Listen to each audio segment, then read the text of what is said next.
They told me to go to Quebec. They told me the winter carnival would be so much fun. But they didn't tell me it was going to be -2 degrees out. Bonjour, Quebec. I'm freezing. I'm Courtney Cason, and I'm a lover of all things beauty. I grew up in my mom's hair salon, and now I talk about beauty on national TV, and the internet, and the dinner table, really just about everywhere. In a world that can be a little dark, a little gloomy, and sometimes even a little ugly, I like to find beauty.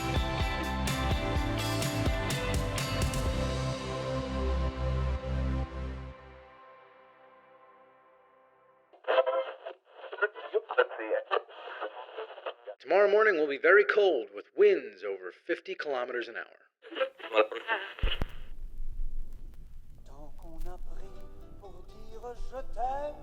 Quebec City in winter is cold. You have to wear hats. And not just for stylish reasons, more for ear preservation reasons. The wind makes you cry and your nose never stops running, like ever. On our first day here, it snowed 2 feet. 2 more feet are expected today. And yet no one here seems to notice. So wait, why am I in Canada in the middle of winter? Because even when it's cold, snowing, and everyone's hair is crushed under a fuzzy hat, there's still a world of beauty out there. And I'm here to find it.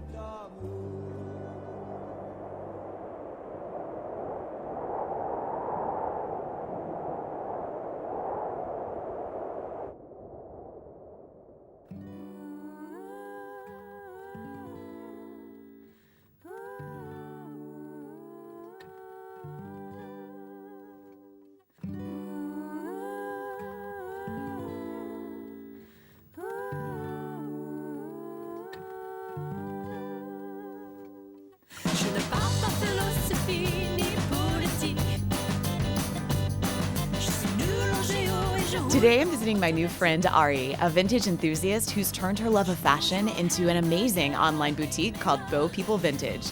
She makes dressing green fashionable, and I am green with envy.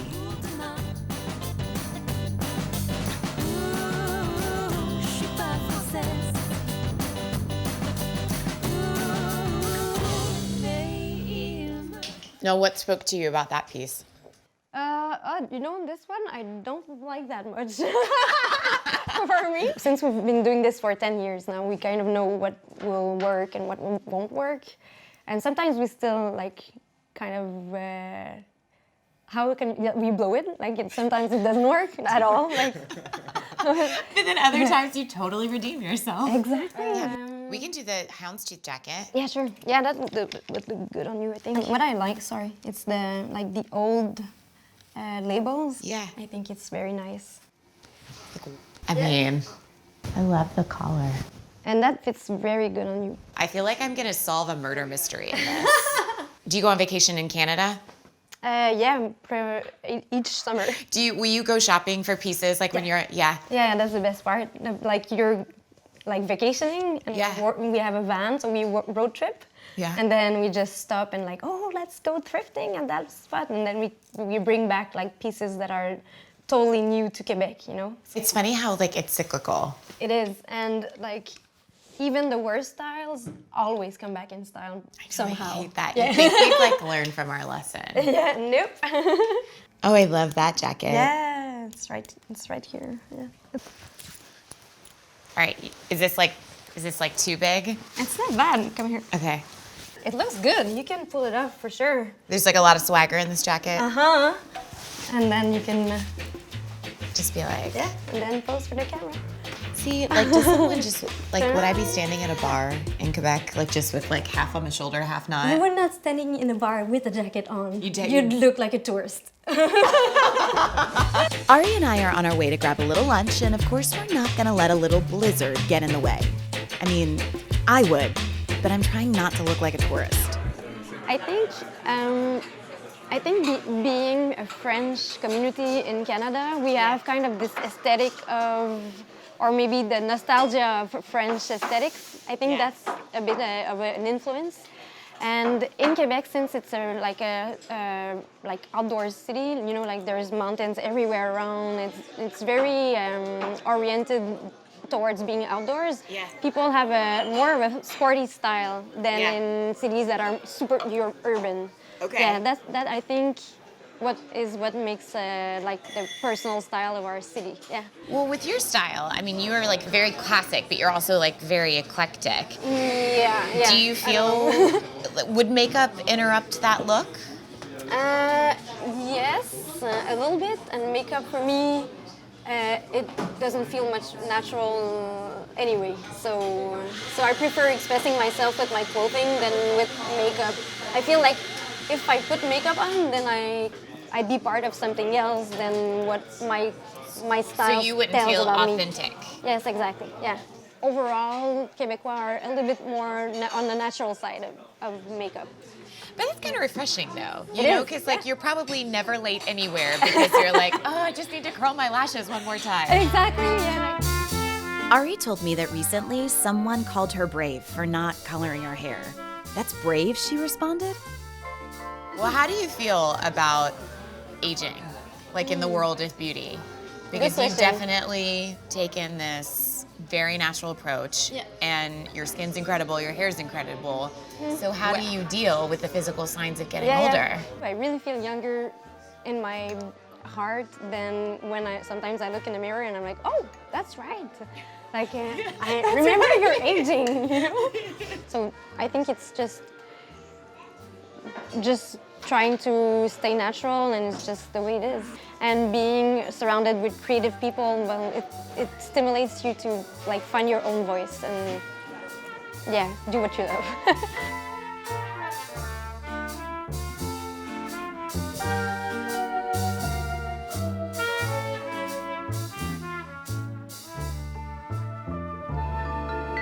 For a list of all of my beauty must-haves seen in this episode, search All Made Up on QVC.com. When you first started, what amount did you? The first time I did it, I did 386 pounds. Yeah, in first competition. No, I mean like first time where you're like, this Oh, is maybe gonna be 300. my life. 300. 300? First The max. first time you ever picked something up, you just picked up 300 pounds. Yeah.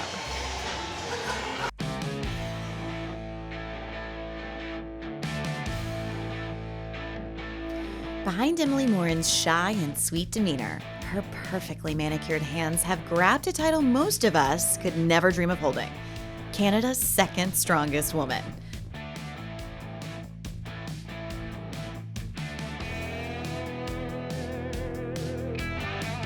A quick moment of appreciation right now. Emily is powerlifting with a full face of makeup, perfect highlights, and Chuck Taylors. Is it a little too early to tell her I'm obsessed with her?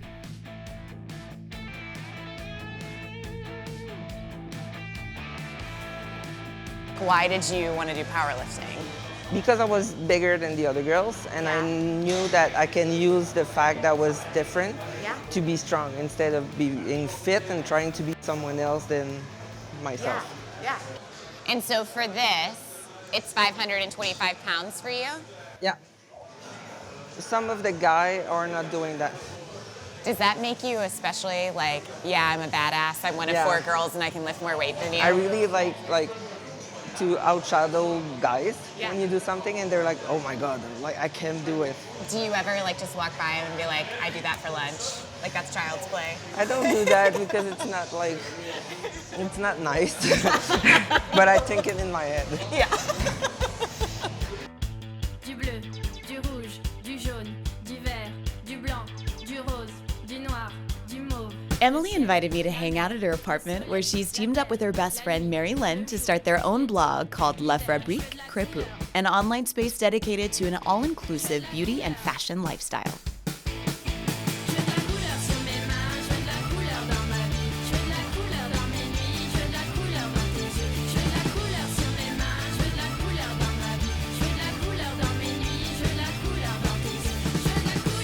How do you describe the traditional Quebec woman? I don't know if we could say like there's a type. I would say people here are definitely less funky than in other cities, so more conservateur. People are more conventional. But there is a lot of like the same shop, so people like shop at the same place, so you can see like. Did you ever show up with the same outfit? Yeah. You're like, That's why I thrift shop. So La Fabrique, What does it mean? Em and I love an old abandoned fabrique in the United States where a factory where something happened, but then there's nothing there anymore, but something was going on, right? Yeah. And then crépus means kinky, but in French it means more the hair, a hair that'd be really messy. So it was kind of a very creative, imaginary world where we could just write articles, play, do fashion, and our slogan is the real luxury is being yourself. Do you think it's hard for people to figure out how it is to be themselves? It's really hard because there's so much pressure on your weight, your height, your skin color, your eye color, your... Yeah. It seems very simple, but I don't think people realize, what it actually means Only to be just yourself. like respect yourself and trust yourself. And if I can help people of being different or of being their self, I will do it. And with this sport, I had to set myself and say, I'm good at that. I'm not good at this place, and I need to work on myself on all these aspects. I lost more than 100 pounds, so I was really fat. So I had to get in shape. So when you train and you got 100 pounds more than I had today, and you're in the gym, people are looking at you really oh, look, the fat person. But in fact, I'm at the good place at the good moment, and I'm trying to change myself.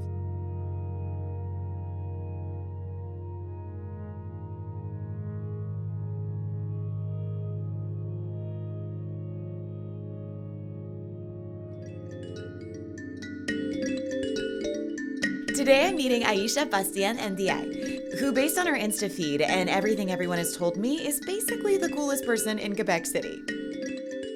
Aisha is a principal dancer at Maison pour les Danses Quebec. The idea of spending time with her makes me so nervous. I can tell she's a powerful, creative force, and she can dance, really, really dance.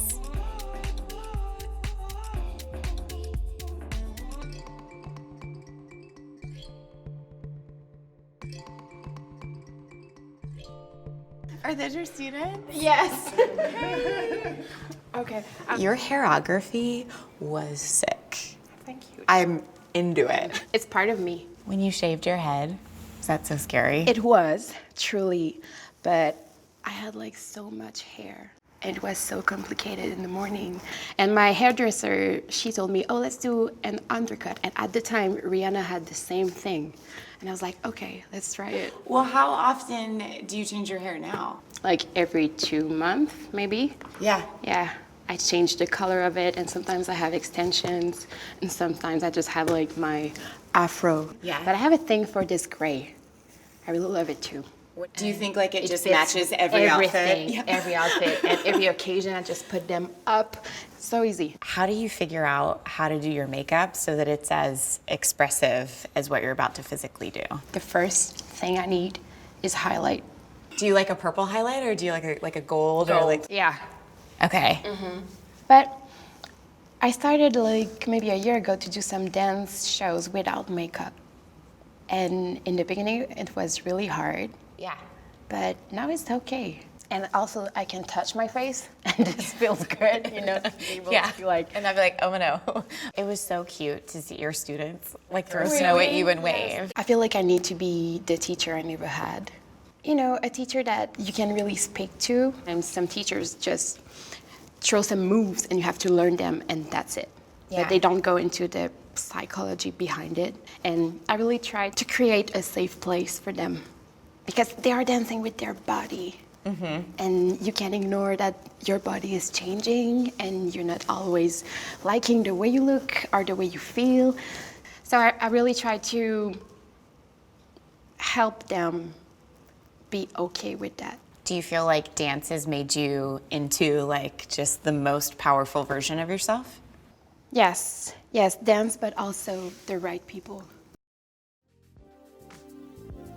Aisha is someone we can all look up to, but the person she looks up to the most is her mom, who's a member of the Wenda, an indigenous people of North America.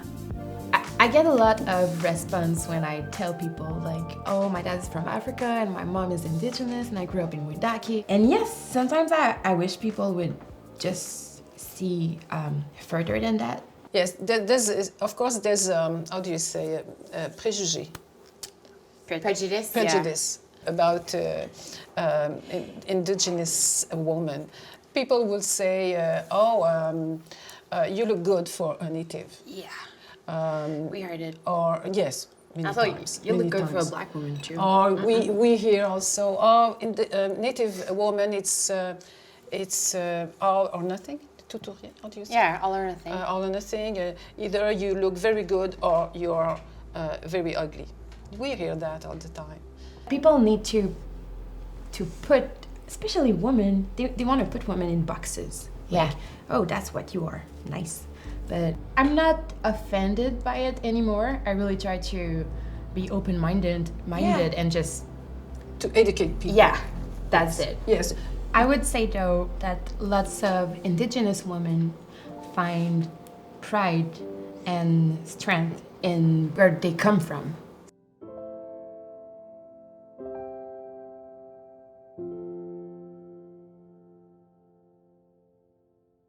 For a list of all of my beauty must-haves seen in this episode, search All Made Up on QVC.com.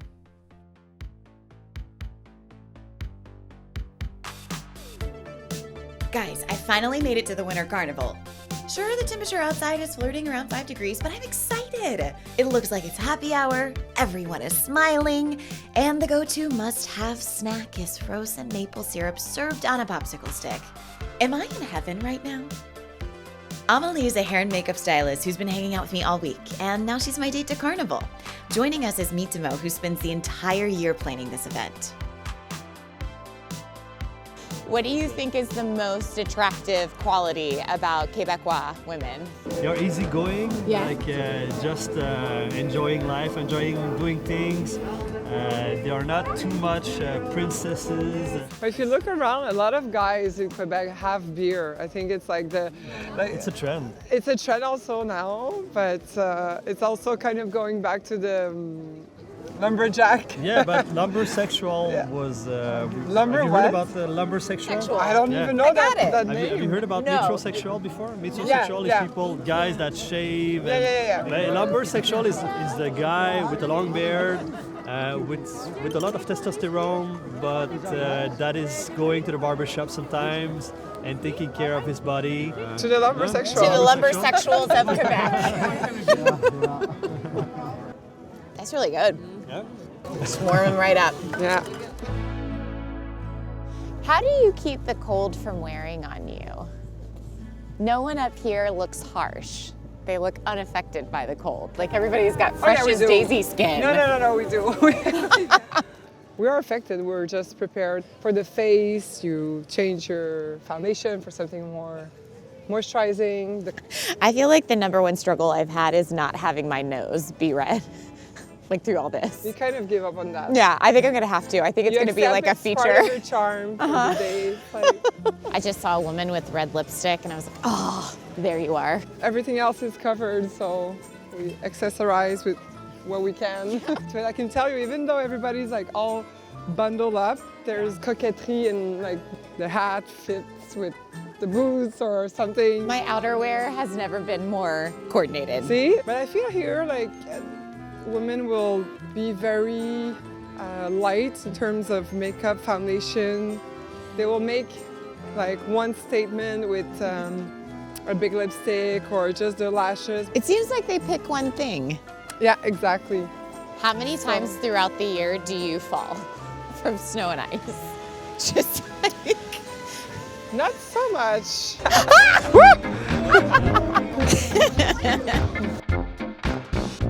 It's a new dance.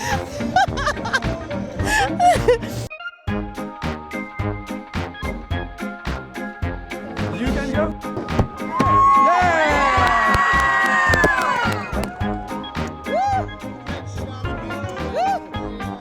I wish you a happy carnival. Have a great time in Quebec.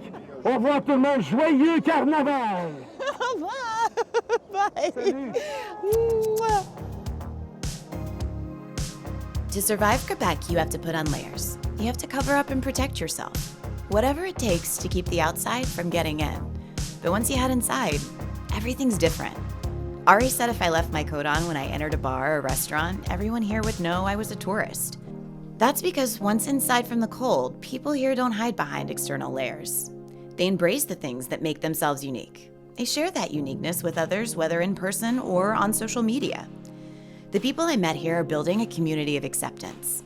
Whether you're the girly fashion blogger who can outlift any guy in the room, or a Wendot dance instructor with a kick-ass attitude and electric braids, or a vintage enthusiast who isn't afraid of time, find what makes you different, what makes you you. Embrace it, nurture it, be the best version of yourself, and you will inspire countless others to be the best versions of themselves. And maybe the best versions of all of us can build more magical places like Quebec. Maybe that's what the world needs. A little makeup, a little love, a little hope, and a very, very warm jacket.